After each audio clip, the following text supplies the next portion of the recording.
Good morning, this is Deepak. Success seems to be connected with action. Successful people keep moving. They make mistakes, but they don't quit.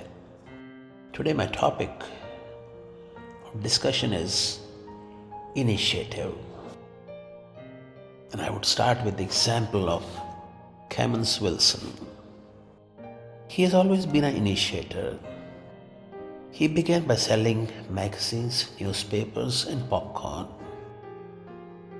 In 1930, at the ripe old age of 17, he decided to try a salaried job for the first time. Bookkeeper's job, those days they were paying 33 pounds a week. He got the job, but when he received his pay, it was still only 12. He requested a raise and got one. The next week he received an additional 3 pounds. When he asked why he didn't get the same 35 pounds as other bookkeepers, he was told company wouldn't pay that kind of money to a 17-year-old kid. That was the last time in more than 75 years that he took a salaried job. He made money in a variety of business: pinball machines, soft drink distribution, and vending machines. And he was able to save a lot of money to build his mother a house. That's when he realized building had a lot of potential. So he went into business in Memphis and made a fortune. Wilson's initiative made him a lot of money, but it didn't make an impact on the world, not until 1951. He went on a vacation trip to Washington, D.C. On that trip, he learned about the sorry state of hotel lodging in the United States, where people were charged, and they were charged for children also, and the facilities were not of the liking of people.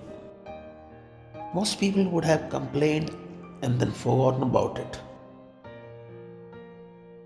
But Wilson, always an initiator, he decided to take action and do something about it. His goal was to build 400 hotels. He hired a draftsman to help him design his first hotel. He wanted it to be clean, simple, and predictable. And he wanted to have all the things his family had missed, such as television in every room and a pool.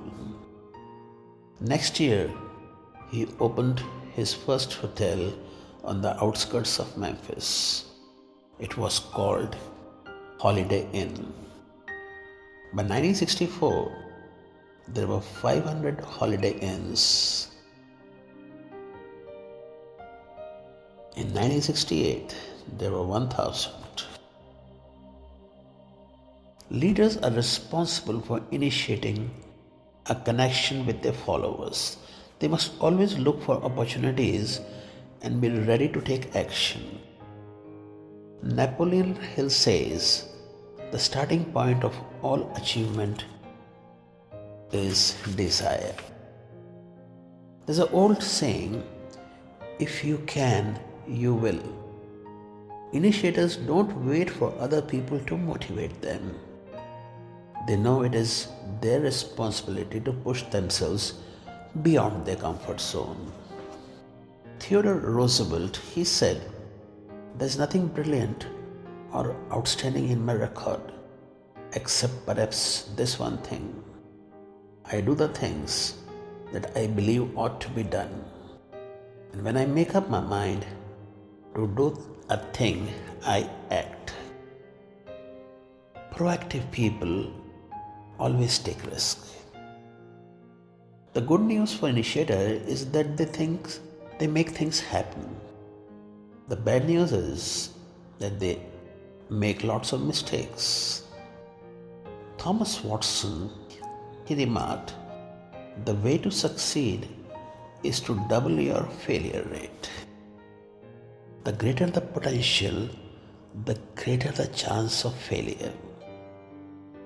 Only those who dare to fail greatly can ever achieve greatly. If you want to achieve great things as a leader, you must be willing to initiate and put yourself on the line. Are you constantly on the lookout for opportunity? Or do you wait for it to come to you? Are you willing to take steps based on your best instincts? Or do you endlessly analyze everything? Even the right decision is the wrong decision if it is made too late. When was the last time you initiated something significant in your life?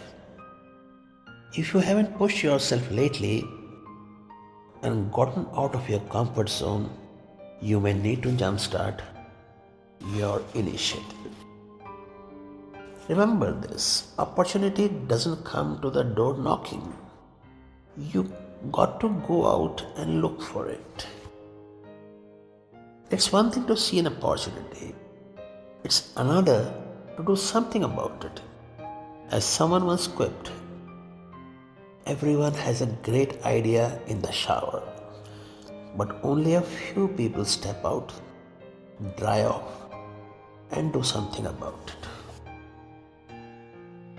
I'd like to end my talk with a story.